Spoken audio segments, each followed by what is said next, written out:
नमस्कार साथियों, स्वागत है आपके अपने YouTube channel next stay with R K sir. आज हम मॉडल पेपर 2 लेकर आ रहे हैं। इससे पहले हमारा ये मॉडल पेपर 1 हो चुका है, तो आप उसको भी जाके देख लेना।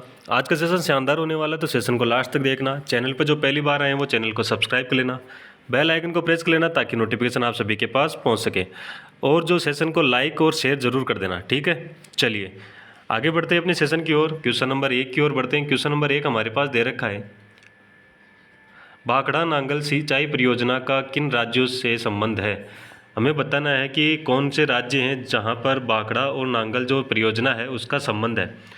ऑप्शन की बात करें तो कौन सा ऑप्शन यहां पर राइट आंसर होगा, ये हमें यहां पर बताना है। पंजाब, हरियाणा और राजस्थान, ऑप्शन बी अपना राइट आंसर हो जाएगा। इन तीनों राज्यों से क्या है, संबंध है, ठीक है। चलिए आगे बढ़ते हैं नेक्स्ट क्वेश्चन की ओर। क्वेश्चन नंबर 2 हमारे पास दे रखा है, राजस्थान की पहली महिला विधानसभा अध्यक्ष थी। राजस्थान की पहली महिला विधानसभा अध्यक्ष कौन थी, ये हमें यहाँ पर बताना है। गायत्री देवी, प्रतिभा पाटिल, सुमित्रा सिंह या कमला बेनीवाल, कौन सा ऑप्शन यहाँ पर राइट आंसर होगा, ये हमें यहाँ पर बताना है। किसकी बात हो रही है, महिला विधानसभा अध्यक्ष की बात हो रही है। तो इसकी जो अध्यक्ष थी, पहली महिला अध्यक्ष, वो सुमित्रा सिंह थी। ऑप्शन यहाँ पर सी अपना राइट आंसर हो जाएगा। आगे बढ़ते हैं नेक्स्ट क्वेश्चन की ओर। क्वेश्चन नंबर 3 दे रखा है, लप्पा लप्पी, किरण या बाकड़ी जो यह सब है, ये सब क्या है, यहाँ पर बताना है कि लप्पा लप्पी, किरण एवं बाकड़ी जो है इन्हें क्या कहा जाता है। राजस्थानी फिल्म्स है, उनके सासू माँ के किरदार हैं। गोटे के भिन्न भिन्न प्रकार हैं। दुल्हन की साड़ियों के नाम हैं। मोठ की अधिकतम पैदावार देने वाली किस्में हैं। कौन सा ऑप्शन यहाँ पर राइट आंसर होगा। लप्पा लप्पी, किरण और इनकी बात करें तो ये क्या है, गोटे की क्या है, विभिन्न प्रकार है। गोटे के क्या है, प्रकार है, ठीक है। ऑप्शन यहाँ पर बी अपना राइट आंसर हो जाएगा। आगे बढ़ते हैं क्वेश्चन नंबर 4 की ओर। सांसी जनजाति की उत्पत्ति किस स्थान से हुई है। यह बताना है कि जो सांसी जनजाति है उसकी उत्पत्ति का जो स्थान है वो कौन सा माना जाता है। यहाँ पर यह बताना है भरतपुर, जयपुर, सिरोही या बांसवाड़ा, कौन सा ऑप्शन राइट आंसर होगा। तो आप सभी को पता है कि जो सांसी जनजाति है वो कहाँ से मानी गई है, तो वो मानी गई है भरतपुर। ऑप्शन ए अपना राइट आंसर हो जाएगा। आगे बढ़ते हैं क्वेश्चन नंबर 5 की ओर। क्वेश्चन नंबर 5 कह रहा है, राजस्थान में सबसे लंबी जल परियोजना जो सबसे लंबी जल परिवहन सुरंग है। राजस्थान में सबसे लंबी जल परिवहन सुरंग कौन सी है, ये हमें बताना है। मानसी वाक्कल सुरंग, ऑप्शन यहाँ पर ए अपना राइट आंसर हो जाएगा। ऑप्शन ए अपना राइट आंसर हो जाएगा, ठीक है। चलिए आगे बढ़ते हैं क्वेश्चन नंबर 6 की ओर। क्वेश्चन नंबर 6 दे रखा है, जयपुर को पिंक सिटी का नाम किस पुस्तक में दिया गया। जयपुर को पिंक सिटी जो नाम है वो किस पुस्तक में दिया गया। सी यू की annals and antiquities of Rajasthan, Haripingal Prabandh या फिर the royal town of India, कौन सा ऑप्शन यहाँ पर राइट आंसर होगा। तो पिंक सिटी जो नाम दिया गया वो दिया गया the royal town of India. Option D अपना राइट आंसर हो जाएगा, ठीक है। आगे बढ़ते हैं क्वेश्चन नंबर 7 की ओर। क्वेश्चन नंबर 7 हमारे पास दे रखा है, गो अभ्यारण्य की स्थापना कहाँ की जाएगी। गो अभ्यारण्य है, इसकी स्थापना कहाँ की जाएगी। यहाँ पर अगर ऑप्शन की बात करें तो ऑप्शन दे रखे हैं अजमेर, नापासर, बीकानेर, सांचौर या रेवासा।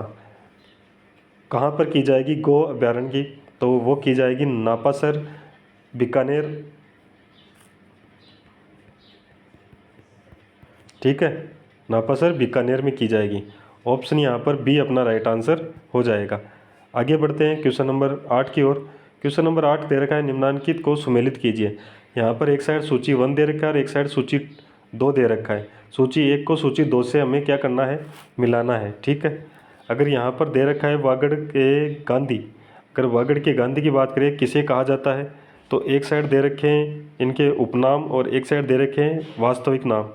तो यहाँ पर वागड़ के गांधी की बात करें तो ये कहा जाता है भोगीलाल पांड्या को, यानी कि एक में क्या आएगा 2।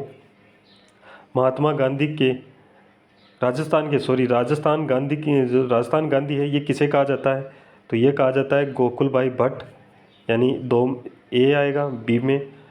फिर महात्मा गांधी के 5वें पुत्र किन्हें कहा जाता है, तो ये कहा जाता है जमनालाल बजाज को, यानी कि 3 नंबर। और फिर आएगा चिड़ावा का गांधी किसे कहा जाता है, तो मास्टर प्यारेलाल गुप्ता को, यानी कि 4 नंबर। तो यहाँ पर क्या आएगा 2 1 3 4। ठीक है, इस प्रकार से ये क्या होंगे, मिलान होंगे। ठीक है, चलिए आगे बढ़ते हैं नेक्स्ट क्वेश्चन की ओर। क्वेश्चन नंबर हमारे पास दे रखा है 9 नंबर। राजस्थान की बहरूपिया कला विश्व के अनेक राष्ट्रों में प्रदर्शित करने वाले थे। जो यहाँ पर जो बात कर रहे हैं किसकी, बहरूपिया कला की, जो विश्व में अनेक राष्ट्रों में इनको प्रदर्शित किया था, किन्होंने किया था, जानकीलाल, देवीलाल सागर, उदय शंकर, पुरुषोत्तम जी। कौन सा ऑप्शन यहाँ पर राइट आंसर होगा, तो आप सभी को पता है बहरूपिया जो कला है ये विश्व में प्रसिद्ध करने वाले कौन थे, तो वो थे जानकीलाल भांड। ऑप्शन यहाँ पर कौन सा हो जाएगा, ए ऑप्शन अपना राइट आंसर हो जाएगा।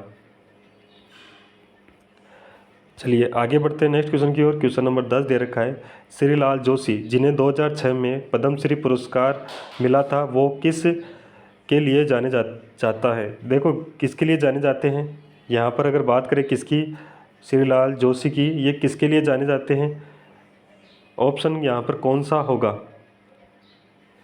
तो ऑप्शन यहाँ पर कौन सा हो जाएगा, फड़ चित्र के लिए जाने जाते हैं। फड़ चित्रकारी के लिए उन्हें जाना जाता है।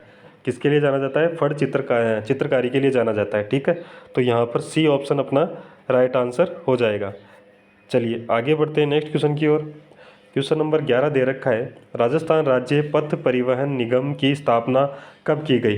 राजस्थान राज्य पथ परिवहन निगम की स्थापना कब की गई, ये हमें यहाँ पर बताना है। ऑप्शन दे रखे हैं हमारे पास 1952, 1964, 1975 या 1967। कौन सा, सॉरी 66, कौन सा ऑप्शन यहाँ पर राइट आंसर होगा। तो यहाँ पर अगर बात करें किसकी, राज्य पथ परिवहन निगम की, तो इसकी स्थापना हुई थी 1964 को। ऑप्शन बी अपना राइट आंसर हो जाएगा। ठीक है, चलिए आगे बढ़ते हैं नेक्स्ट क्वेश्चन की ओर। क्वेश्चन नंबर हमारे पास दे रखा है 12 नंबर। ये तो आप सभी को आता है, 2.5 दिन का झोपड़ा कहाँ पर स्थित है, तो जयपुर, जालोर, अजमेर, नागौर। तो आप सभी को पता है अजमेर में स्थित है। ठीक है, चलिए आगे बढ़ते हैं क्वेश्चन नंबर 13 की ओर। क्वेश्चन नंबर 13 हमारे पास दे रखा है, निम्नलिखित में से सुमेलित कीजिए। जो विकल्प दे रखे हैं उनको क्या करना है, करना है। तो यहाँ पर देखो सुमेलित करना क्या है, इसमें से छांटना है सुमेलित कौन सा है। राजस्थान का कबीर किसे कहा जाता है, दादू दयाल को। तो क्या ये सही है, बिल्कुल सही बात है। राजस्थान की राधा किसे कहा जाता है, मीराबाई को, बिल्कुल सही बात है। वागड़ की मीरा किसे कहा जाता है, गौरीबाई को। ऑप्शन यहाँ पर गौरीबाई है, तो ऑप्शन यहाँ पर कौन सा हो जाएगा, उपरोक्त सभी क्या है, सत्य है। ठीक है, तो यहाँ पर ऑप्शन डी अपना राइट आंसर हो जाएगा। चलिए आगे बढ़ते हैं क्वेश्चन नंबर 14 की ओर। देवनारायण जी की फड़ किनके द्वारा बाँची जाती है। देवनारायण जी हैं, उनकी फड़ है वो किनके द्वारा बाँची जाती है। यहाँ पर कौन सा ऑप्शन होगा, गुजर बोफो द्वारा, चौहान जाति के बोफो द्वारा, बापूजी के बोफो द्वारा, या फिर शेखावटी के बोफो द्वारा। ऑप्शन कौन सा यहाँ पर राइट आंसर होगा। अगर बात करें देवनारायण जी की फड़ की, तो ये किनके द्वारा बाँची जाती है, तो ये बाँची जाती है गुजर बोफो के द्वारा। ऑप्शन यहाँ पर ए अपना राइट आंसर हो जाएगा। ठीक है, चलिए आगे बढ़ते हैं क्वेश्चन नंबर 15 की ओर। आज के राजस्थान को 19वीं शताब्दी में राजपूताना किसने दिया, यह जो राजपूताना नाम है ये किसने दिया।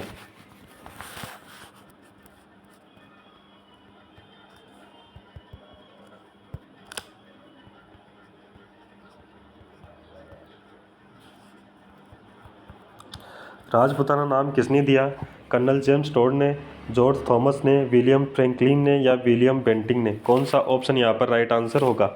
तो ये 19वीं शताब्दी में जो राजपूताना नाम दिया था ये दिया था जॉर्ज थॉमस ने। ऑप्शन बी अपना राइट आंसर हो जाएगा। ठीक है, ऑप्शन बी अपना राइट आंसर हो जाएगा। आगे बढ़ते हैं नेक्स्ट क्वेश्चन की ओर। क्वेश्चन नंबर हमारे पास दे रखा है, क्वेश्चन नंबर दे रखा है 16 नंबर। मीरा के गुरु कौन थे, मीरा के गुरु कौन थे, रैदास जी, धन्ना जी, पीपा जी, या कबीर जी। कौन सा ऑप्शन यहाँ पर राइट आंसर होगा। तो मीरा के जो गुरु थे वो कौन थे, रैदास जी। ऑप्शन यहाँ पर ए अपना राइट आंसर हो जाएगा। ठीक है, चलिए आगे बढ़ते हैं क्वेश्चन नंबर 17 की ओर। चूलिया जलप्रपात कौन सी नदी पर है, चूलिया जलप्रपात है वो कौन सी नदी पर है, नर्मदा, शिप्रा, चंबल या कावेरी। कौन सा ऑप्शन यहाँ पर राइट आंसर होगा। चूलिया जलप्रपात है, ये चूलिया जलप्रपात कौन सी नदी पर है, चंबल नदी पर है। ऑप्शन यहाँ पर सी अपना राइट आंसर हो जाएगा। ठीक है, आगे बढ़ते हैं नेक्स्ट क्वेश्चन की ओर। नेक्स्ट क्वेश्चन हमारे पास 18 नंबर दे रखा है। निम्न में से जो झील मीठे पानी की नहीं है वह झील है। हमें बताना है कि कौन सी झील है इन चारों में से जो मीठे पानी की नहीं है। यहाँ पर दे रखा है जयसंबंध, सांबर झील, पिछोला झील और नक्की झील। आप सभी को पता है सांबर झील क्या है, खारे पानी की झील है। यहाँ पर क्या उत्पादित होता है, नमक उत्पादित होता है। तो ऑप्शन बी अपना राइट आंसर हो जाएगा। ठीक है, ऑप्शन बी अपना राइट आंसर हो जाएगा। चलिए आगे बढ़ते हैं नेक्स्ट क्वेश्चन की ओर। नेक्स्ट क्वेश्चन हमारे पास 19 नंबर दे रखा है। जोधपुर का प्रसिद्ध बादला निम्नलिखित में से क्या है। जोधपुर का प्रसिद्ध बादला है वो निम्न में से क्या है। लकड़ी का मंदिर है, जस्ते से बनी पानी की बोतल है, जरी की साड़ी है, टेराकोटा की मूर्तियाँ हैं। कौन सा ऑप्शन यहाँ पर राइट आंसर होगा। तो बादला की बात करें, बादला है वो क्या है, जस्ते से बनी जो पानी की बोतल है उसकी बात है। यानी कि पानी की बोतल है ना, वो क्या कहलाती है, बादला कहलाती है। ठीक है, चलिए आगे बढ़ते हैं नेक्स्ट क्वेश्चन की ओर। क्वेश्चन नंबर हमारे पास दे रखा है 20 नंबर। कीर्ति स्तंभ की निर्माण योजना का सूत्रधार था। जो कीर्ति स्तंभ है उसकी निर्माण की गई जो योजना थी उसका सूत्रधार कौन था। चेता, नापा, भेजा, टूड। कौन सा ऑप्शन यहाँ पर राइट आंसर होगा। तो जेता ऑप्शन ए अपना राइट आंसर हो जाएगा। ठीक है, अब हम चलते हैं किसकी ओर, रीजनिंग की ओर। तो क्वेश्चन नंबर हमारे पास दे रखा है 21 नंबर। क्या कह रहा है, रीजनिंग का पहला क्वेश्चन है। क्या कह रहा है, अंग्रेजी वर्णमाला के सभी स्वर हटा दिए जाए तो बाएं से 13वें अक्षर के दाएं 5वां अक्षर होगा। देखो ये कह रहा है कि अंग्रेजी माला है उसके क्या है, स्वर हटा दिए जाए। तो स्वर है कौन कौन से होते हैं स्वर। तो स्वर की बात करें तो ए, ई, आई, ओ और यू, ये 5 क्या होते हैं, स्वर होते हैं। ठीक है, ये क्या है, स्वर है। ठीक है, वर्णमाला में कितने स्वर होते हैं, 5 स्वर होते हैं। ठीक है, ये कह रहा है कि अपने बाएं से, तो बाएं से किस तरफ जा रहे हैं, दाएं साइड। तो देखो बाएं कितना 13, यानी लेफ्ट का कितना है 13, राइट का कितना है 5, यानी राइट का कितना है 5। 13 और 5 यानी जब लेफ्ट और राइट दो दे रखे हो तो क्या करते हैं हम, जोड़ते हैं। तो 13 और 5 को जोड़ोगे तो कितना आएगा 18।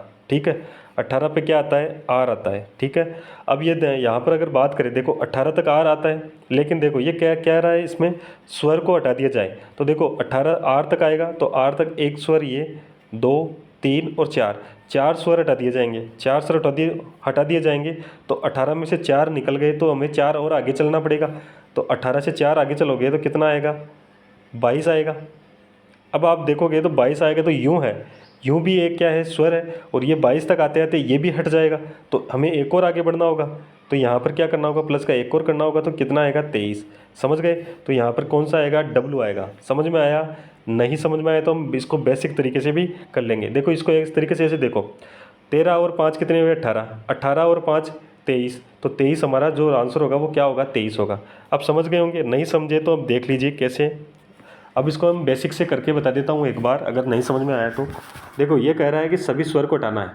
तो स्वर हमें पता है कौन कौन से होते हैं, स्वर कौन कौन से होते हैं आपको सभी को पता है। स्वर होते हैं ए, ई, आई, ठीक है, ओ और यू, ये स्वर होते हैं। अगर हम बात करें किसकी, यहाँ तो देखो ये क्या करना होगा, 13 और 5 कितने हुए, 18। अब हमें क्या करना होगा, 18 तक लिखना होगा, A B C D E F G H I J K L M N O P Q R. ठीक है, अब यहाँ तक 18 तक तो हमें काउंट करना है, लेकिन इसमें से क्या करना है, हमें क्या करना है, स्वर को हटाना है। तो अगर आप देखोगे तो सबसे पहले स्वर कौन से हट जाएंगे, ए हट जाएगा। ठीक है, फिर ई हट जाएगा, फिर कौन सा, आई हट जाएगा, फिर ओ हट जाएगा। ठीक है, तो इसका मतलब क्या हुआ, हमारे पास 18 होने चाहिए। कितने होने चाहिए, 18 होने चाहिए।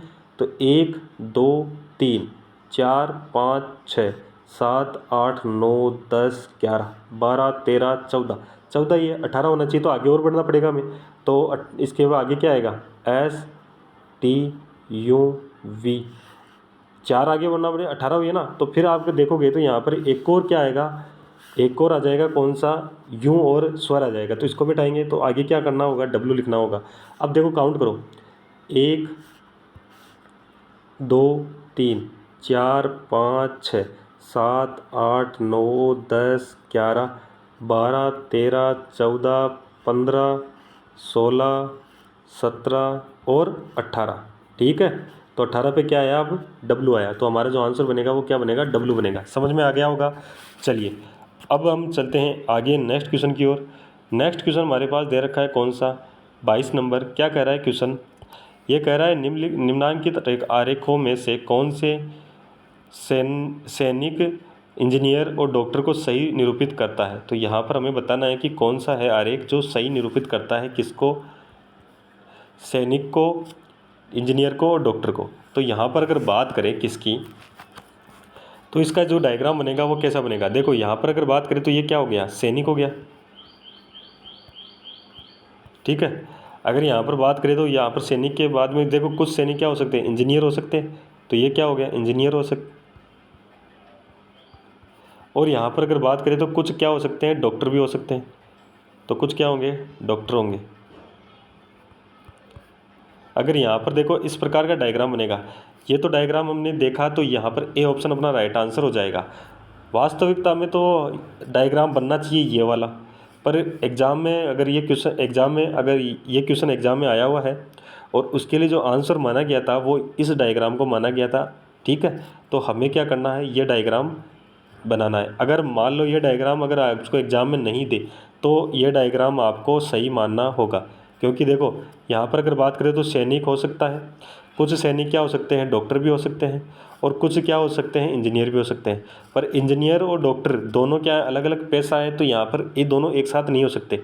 लेकिन जब एग्ज़ाम में आया था ये क्वेश्चन तो उसका ये आंसर माना गया था, इसलिए ये आंसर हमें क्या करना है, मानना है, ठीक है। चलिए आगे बढ़ते हैं नेक्स्ट क्वेश्चन की ओर। क्वेश्चन नंबर दे रखा है 23 नंबर।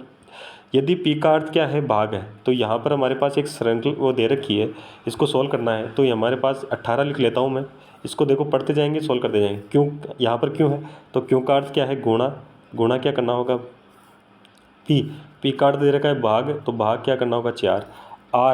आर दे रखा है, तो आर का अर्थ क्या है प्लस, तो प्लस का 5 करना होगा।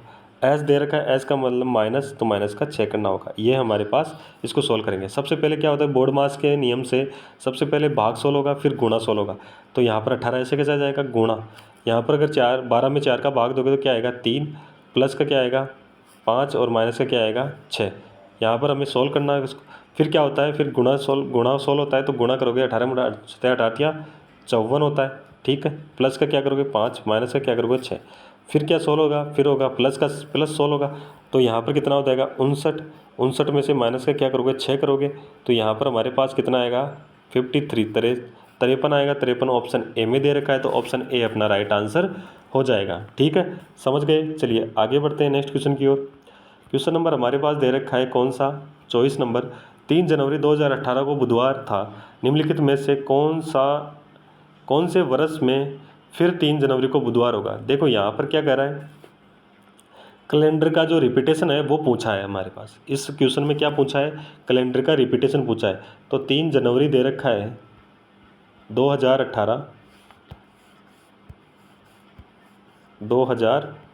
दे रखा है, और इसको कह रहा है क्या है, बुधवार कह रहा है, ठीक है। अब यहाँ पर हमारे पास 3 जनवरी दे रखा है, और ये कह रहा है कि वो वर्ष बताना है हमें, जिस वर्ष क्या हो ये बुधवार हो, ठीक है। तो क्या करना होता है इसमें देखना होता है कि ये कौन सा वार है, ये वो कौन सी ईयर है, तो ये लीप ईयर है या साधारण वर्ष है। तो ये यहाँ पर अगर बात करें तो ये कौन सा है, साधारण वर्ष है। साधारण वर्ष जो रिपीट होता है कैलेंडर, वो कितने वर्ष में होता है, तो वो होता है कब, उसका जो रिपीटेशन होता है वो होता है 11 वर्ष में। तो 2018 है, तो जो 11 वर्ष के बाद में वो ही कैलेंडर रिपीट हो जाएगा। तो यहाँ पर कौन सा हो जाएगा, 2029 हो जाएगा, ठीक है। 2029 ऑप्शन बी में दे रखा है, तो 2029 को क्या होगा, वही कैलेंडर रिपीट होगा 2018 वाला, और बुधवार होगा उसको, ठीक है। तो यहाँ पर कौन सा हो जाएगा, ऑप्शन बी अपना राइट आंसर हो जाएगा। आगे बढ़ते हैं नेक्स्ट क्वेश्चन की ओर। क्वेश्चन नंबर हमारे पास दे रखा है 25 नंबर। निम्नलिखित आकृति का दर्पण प्रतिबिंब क्या होगा, ये हमें बताना है। दर्पण प्रतिबिंब बताना है, ठीक है। अगर दर्पण प्रतिबिंब बताना है तो देखो यहाँ पर अगर बात करें, देखो ये किस साइड दे रखा है, लेफ्ट साइड, और ये राइट साइड। दर्पण में कहाँ जाएगा, ये राइट साइड जाएगा, और ये कहाँ होगा, लेफ्ट साइड होगा। तो राइट साइड जाएगा, और ये क्या होगा, नीचे ये जो सर्किल है उसमें नीचे तो भरा हुआ है ना, यह किस साइड आ जाएगा, राइट साइड आ जाएगा, ठीक है, इस प्रकार से। और जो त्रिभुज बना हुआ है वो किस प्रकार से बनेगा, वो इस प्रकार से बनेगा, ठीक है। अगर यहाँ पर अगर देखें तो ये क्या है, इन दोनों में क्या है, सही है, यहाँ पर भी क्या है, सही है।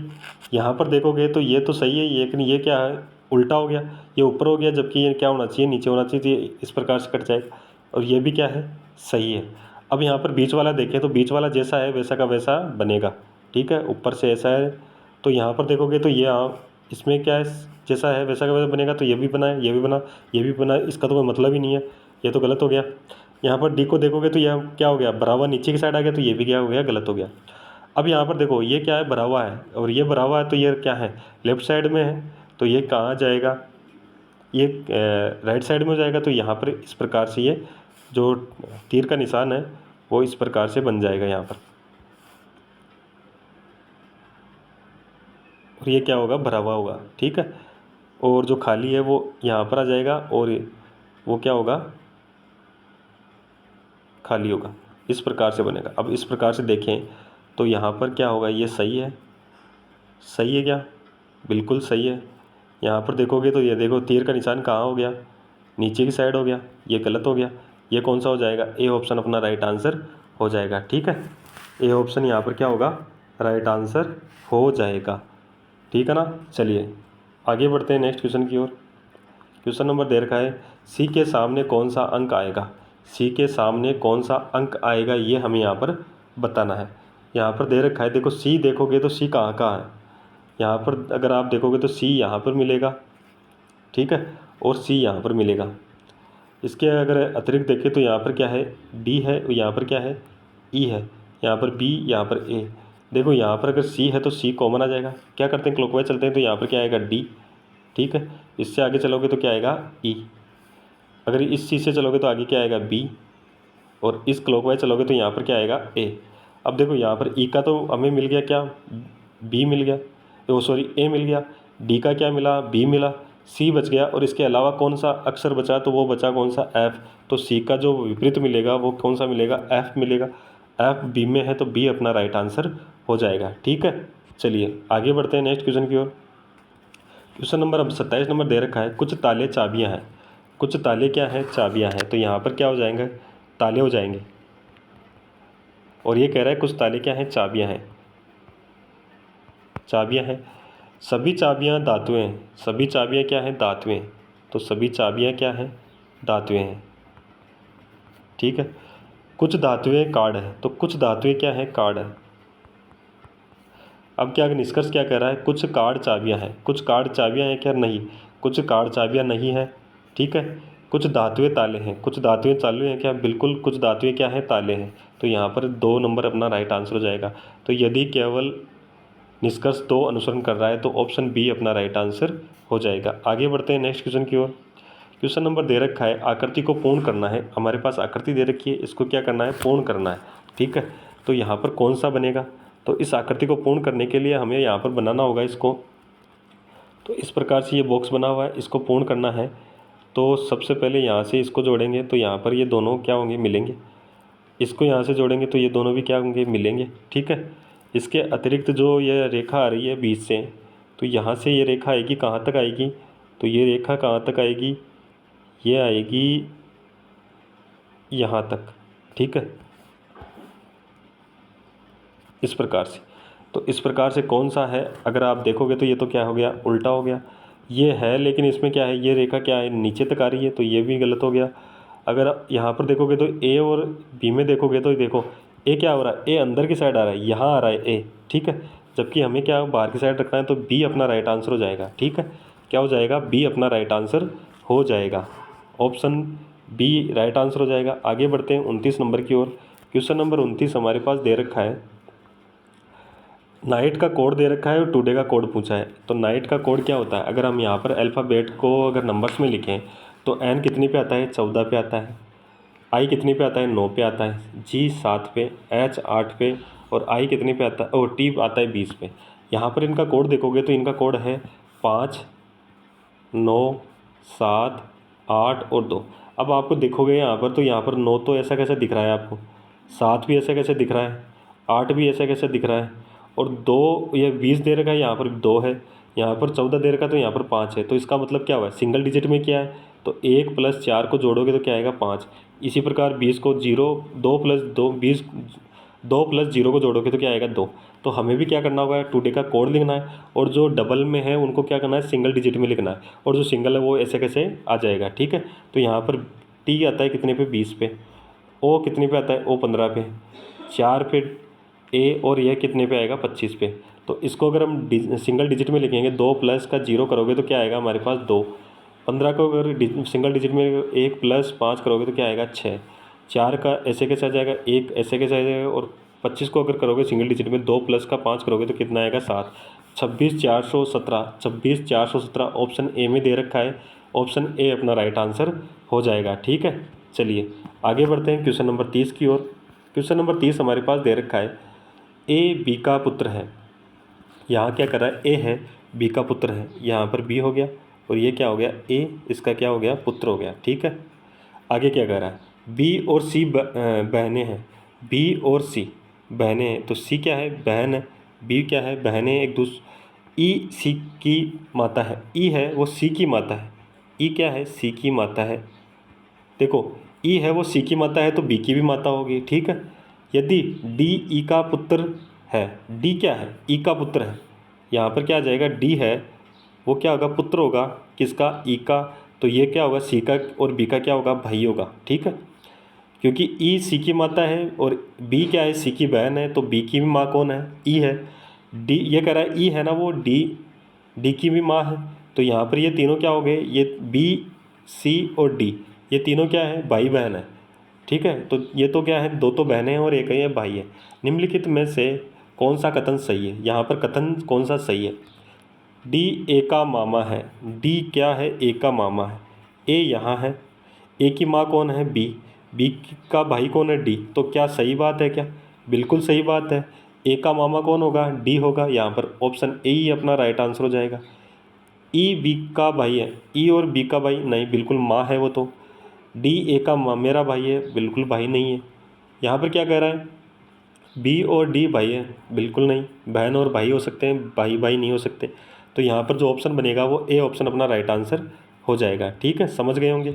चलिए, अगर सेशन अच्छा लग रहा है तो सेशन को लाइक ज़रूर कर देना, शेयर कर देना, और चैनल को सब्सक्राइब कर लेना, बेल आइकन को प्रेस कर लेना, ताकि नोटिफिकेशन आप सभी के पास पहुँच सके। ठीक है, क्वेश्चन कह रहा है 31-56 विद्यार्थियों के एक पंक्ति में अमृता का स्थान ऊपर से 90 है, तो नीचे से उसका स्थान क्या होगा, ये हमें यहाँ पर बताना है।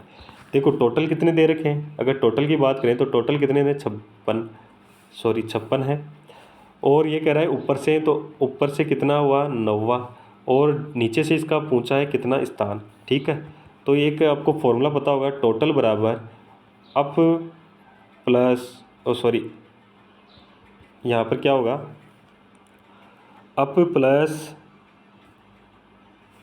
Down minus 1। ठीक है, तो यहाँ पर देखो कितना है, 56 है, ऊपर से कितना है, 9, प्लस डाउन हमें निकालना है, माइनस करोगे 1, 9 में से 1 को माइनस करोगे कितना आएगा, 8, डाउन, और यहाँ पर कितना है, 56। यहाँ पर प्लस का है तो पक्षांतर करोगे तो माइनस का हो जाएगा, 56 में से माइनस का कितना करोगे, 48, तो हमारे पास 8, तो हमारे पास क्या आएगा, डाउन निकल जाएगा। 56 में से 8 को माइनस करोगे तो कितना आएगा, 48, यहाँ पर क्या आएगा, नीचे से उसका स्थान कौन सा है, 48वां स्थान है, तो ऑप्शन कौन सा हो जाएगा, सी ऑप्शन अपना राइट आंसर हो जाएगा। ठीक है, सी ऑप्शन अपना राइट आंसर हो जाएगा। आगे बढ़ते हैं नेक्स्ट क्वेश्चन की ओर। क्वेश्चन नंबर 32 दे रखा है, नीचे दिए गए आरेख का अध्ययन करके निम्नलिखित में से जो प्रश्न है उसका उत्तर देना है। प्रश्न क्या कर रहा है, नीचे निम्न में से कौन से व्यक्ति जो शिक्षित है, पुरुष है, परंतु शहरी नहीं है। यहाँ पर अगर आप देखोगे तो शहरी यहाँ पर दे रखा है, इसका मतलब जो शहरी वाला भाग है उसको हमें क्या करना होगा, हटाना होगा। ये शहरी वाला भाग तो क्या हो गया, हट गया। अब क्या कर रहा है कि वो शिक्षित है, तो शिक्षित वाला त्रिभुज वाला है, तो यह इतना इतना बचा भी शिक्षित में। और क्या कर रहा है, पुरुष है, तो पुरुष का ये वर्ग आयत है, तो ये बचा। अब इनमें से जो कॉमन होगा वो देखना होगा, तो कॉमन यहाँ पर क्या है, 11 है। ठीक है, 11 कौन से ऑप्शन में, बी ऑप्शन में, तो बी ऑप्शन अपना राइट आंसर हो जाएगा। ठीक है, बी ऑप्शन अपना राइट आंसर हो जाएगा। आगे बढ़ते हैं नेक्स्ट क्वेश्चन की ओर। क्वेश्चन नंबर हमारे पास दे रखा है 33 नंबर, शाला में पढ़ाए जाने वाले विषयों में छात्रों की रुचि बढ़ाने के लिए क्या करना चाहिए। शाला मतलब स्कूल, ठीक है, यहाँ पर स्कूल की बात हो रही है। स्कूल में पढ़ाए जाने वाले विषय हैं उनमें रुचि छात्रों की पैदा करने के लिए क्या करना होगा। तो यहाँ से जो 33वां क्वेश्चन है, यहाँ से अगर हमारा जो कौन सी सब्जेक्ट स्टार्ट हो रही है, तो यह टीचिंग एप्टीट्यूड की जो क्लास वो क्वेश्चन है वो स्टार्ट हो रहे हैं शिक्षण अभिरुचि के, ठीक है। तो यहाँ पर कौन सा ऑप्शन होगा, अगर 33वें की बात करें तो यहाँ पर क्या करना होगा, विषयों में रुचि बढ़ाने के लिए क्या करना होगा, नई व रोचक शिक्षण विधियों का प्रयोग करना चाहिए। क्या करना चाहिए, नई और जो रोचक शिक्षण विधियाँ हैं उनका क्या करना चाहिए, प्रयोग करना चाहिए। अगर छात्रों में रुचि पैदा करनी है विषयों के प्रति तो क्या करना होगा, अलग अलग जो रुचिकर और नई शिक्षण विधियां हैं उनका क्या करना होगा, हमें प्रयोग करना होगा। तो ऑप्शन यहाँ पर बी अपना राइट आंसर हो जाएगा। आगे बढ़ते हैं क्वेश्चन नंबर 34 की ओर। शिक्षक तथा विद्यार्थी का परस्पर संबंध प्रभावित नहीं करता, किस चीज़ को प्रभावित नहीं करता, कक्षा परिवेश को, कक्षा शिक्षण द्वारा उत्पन्न होने वाले अधिगम को, कक्षा में छात्रों की प्रतिक्रियाओं को, शिक्षक की शिक्षण कुशलता को किस चीज़ को प्रभावित नहीं करता। तो यहाँ पर किस चीज़ को प्रभावित नहीं करता, तो ये करता नहीं है किसको, कक्षा में शिक्षण द्वारा उत्पन्न होने वाले अधिगम को, ये चीज़ को प्रभावित नहीं करता। शिक्षण से जो अधिगम हमारे पास उत्पन्न होगा उसको प्रभावित नहीं करेगा शिक्षक और विद्यार्थी के संबंध, ठीक है। तो यहाँ पर ऑप्शन बी अपना राइट आंसर हो जाएगा। आगे बढ़ते हैं क्वेश्चन नंबर 35 की ओर। विद्यालय परिवेश को बेहतर बनाए रखने में सहायक नहीं हो सकता, विद्यालय परिवेश को बेहतर बनाए रखने में सहायक क्या चीज़ नहीं हो सकती, शिक्षकों का परस्पर संबंध, क्या यह संबंध परस्पर जो संबंध है शिक्षकों का वो सहायक है या नहीं।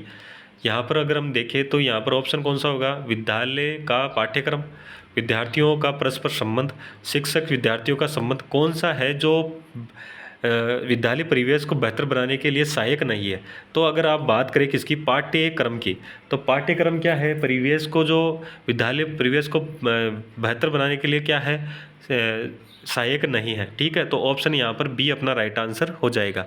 आगे बढ़ते हैं क्वेश्चन नंबर 36 की ओर। बालक की नींव प्राथमिक स्तर के अध्यापक द्वारा निर्मित होती है, अतः उसका कार्य है।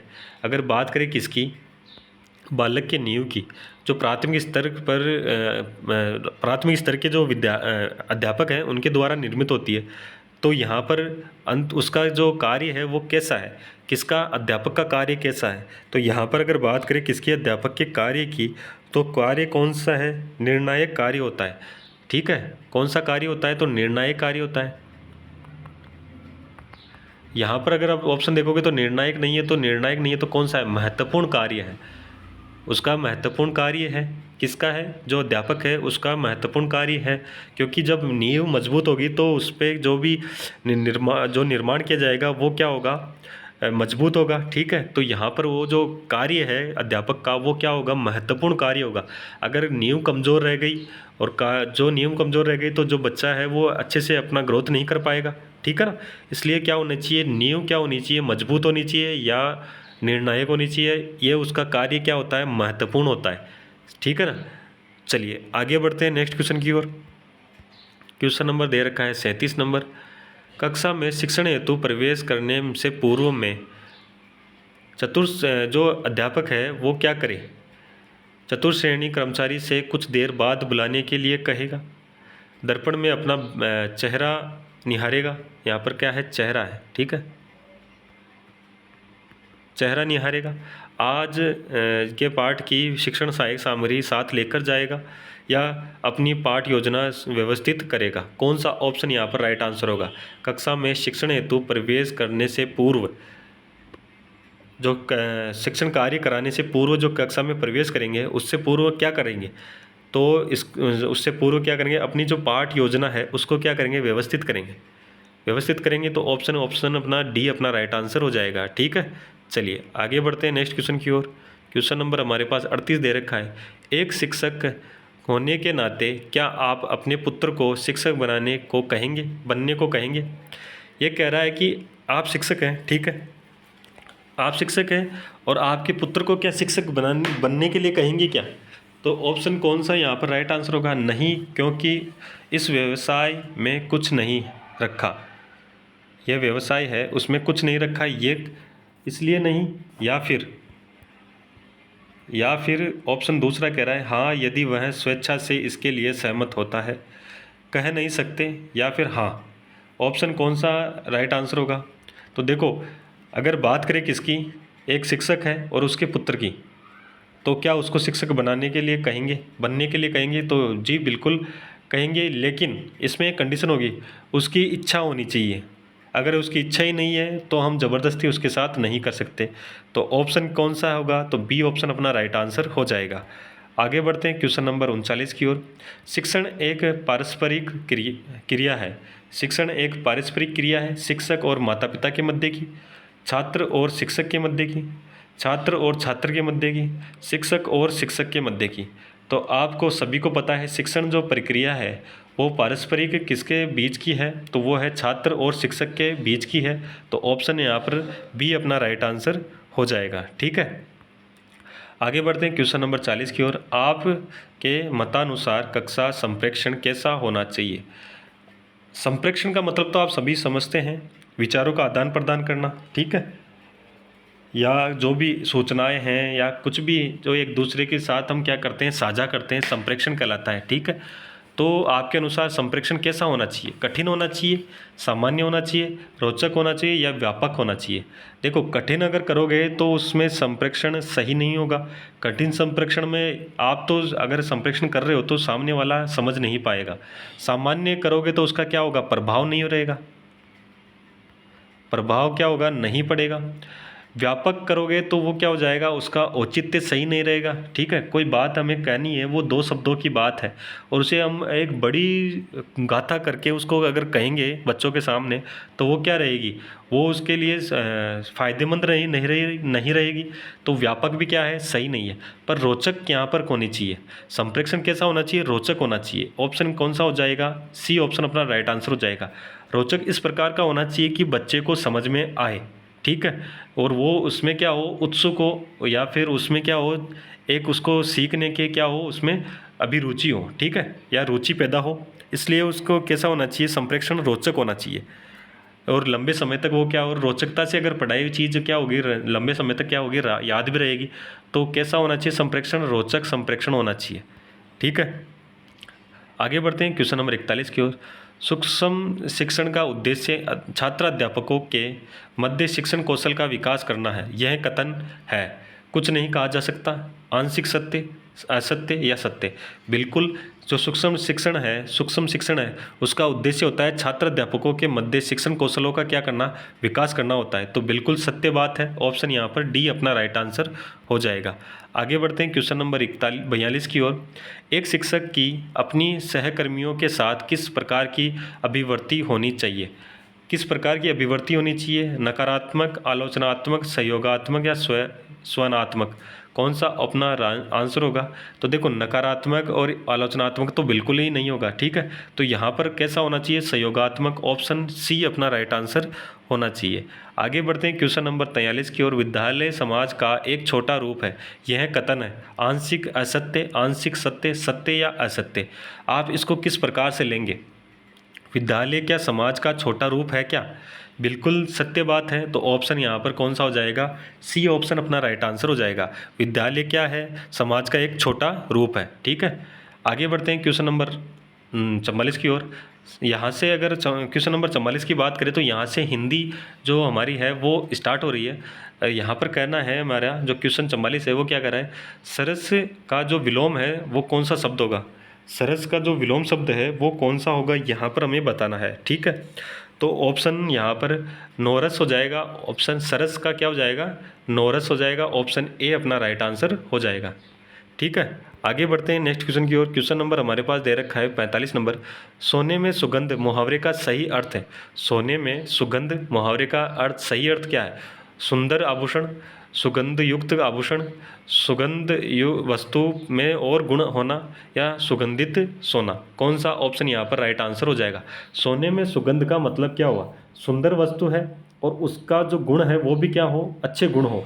तो यहाँ पर ऑप्शन सी अपना राइट आंसर हो जाएगा।